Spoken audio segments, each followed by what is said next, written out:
22 मार्च से 1 वीक के लिए इंडिया में कोई भी इंटरनेशनल फ्लाइट नहीं लैंड करेगी। क्या? तुझे कैसे पता? हेलो ऐप से। देख, ये है हेलो ऐप। जैसे ही आप हेलो ऐप डाउनलोड करते हो, उस पर सर्च बार में हेलो ट्रेंड्स मिलेंगे, जिसमें सभी ट्रेंडिंग न्यूज, वीडियोस, आर्टिकल्स मिलेंगे। उससे आप डे टू डे इन्फॉर्मेशन से अपडेट रह सकते हो। ये तो बहुत अच्छा ऐप है। मैं अभी डाउनलोड करके खुद को अपडेट करती हूँ।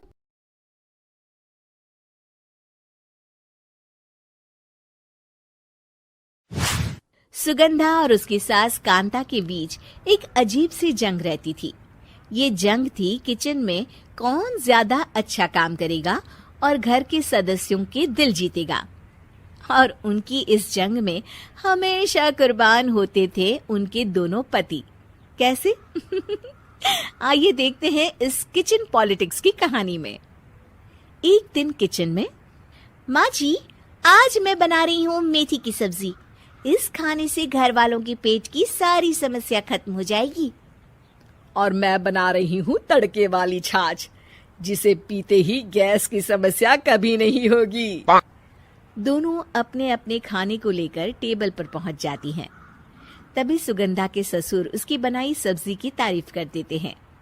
अरे वाह, मेथी की सब्जी भी बनी है, बड़ी ही स्वादिष्ट है। वाह बहू वाह। अरे बहू, लेकिन इसमें इतनी सारी मेथी बर्बाद करने की क्या जरूरत थी? देखिए माँ जी, ये तो वो मेथी है जो आप रात में भिगोकर सुबह उसका पानी पीती हैं, और जो मेथी फेंक देती हैं, उसी से मैंने ये सब्जी बनाई है। अरे वाह बहू, तुमने तो बड़ा ही समझदारी का काम किया। बस अब क्या था। कांता जी का तो मानो ये सुनकर खून ही सूख गया। वो फैसला कर लेती है कि किसी भी तरह वो अपने खाने की तारीफ लेकर ही रहेगी और सुगंधा को किचन में उसकी कमियां गिनाएगी। कांता फ्रिज खोलकर देख रही होती है और फिर सुगंधा से कहती है, अरे बहू, ये क्या, पूरा फ्रिज गंदा पड़ा है। तभी वहां सुगंधा का पति आ जाता है। वो सुगंधा को डांट कर कहता है, सुगंधा, तुम्हें कितनी बार कह रखा है कि वायरस फैल रहा है, साफ सफाई का पूरा ख्याल रखना है, लेकिन तुम किचन में इतनी गंदगी रखोगी तो कैसे चलेगा। सुगंधा सास की तरफ देखती है, जहां वो मुस्कुरा रही होती है। सुगंधा समझ जाती है कि सास ने उससे बदला लेने के लिए ये सब किया है। दोनों रात के खाने की तैयारी में लग जाती हैं। दोनों ना एक दूसरे की तरफ देखती हैं और ना ही एक दूसरे से बातें करती हैं। रात को खाने की टेबल पर एक एक कर दोनों कई तरह के अलग अलग व्यंजन टेबल पर लगा देती हैं और अपने अपने पति के पास जाकर खड़ी हो जाती हैं। अरे खाइए जी खाइए, मैंने बड़ी मेहनत से बनाया है। प्लेट में वो खाना डालती हैं।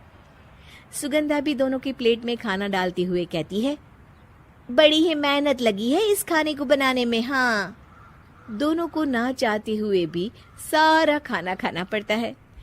कहीं दही तो कहीं मलाई तो कहीं मसाला। और इन सब के बाद दोनों बड़ी ही मुश्किल से अपने कमरे में सोने जाते हैं। लेकिन अगली सुबह सुगंधा का पति चिल्ला रहा होता है, हाय रे, हाय मेरा तो पेट खराब हो गया। हाय माँ, बहुत दर्द हो रहा है। तो वहीं कांता के कमरे से भी कुछ ऐसी ही आवाज आने लगती है। हे भगवान, इस सास बहू की लड़ाई हमारी जान लेकर रहेगी। जाओ कोई डॉक्टर को बुला कर लाओ। डॉक्टर आते हैं।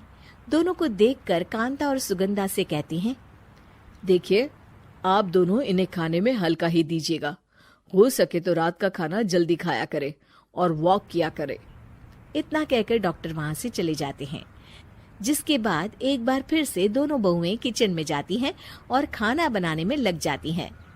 रात में खाने के टेबल पर दोनों एक बार फिर से खाना लगाने लगती है। पापा जी, मैंने ये पतली मूंग की दाल की खिचड़ी के साथ ये पापड़ और पुदीने की चटनी भी बनाई है। अरे बहू, अभी अभी बेचारे पेट की बीमारी से गुजरे हैं। इतना भारी खाना तो डॉक्टर ने भी मना किया है ना। देखिए, मैंने आप दोनों के लिए सूप बनाया है। और दोनों उन लोगों की प्लेट में खाना डालने लगती हैं। तभी दोनों एक साथ बोल पड़ते हैं, बस करो, हमें माफ करो। हमें नहीं खाना इस घर में, ना खिचड़ी और ना ही सूप। हम इंसान हैं, एक वक्त में एक ही खाना खा सकते हैं।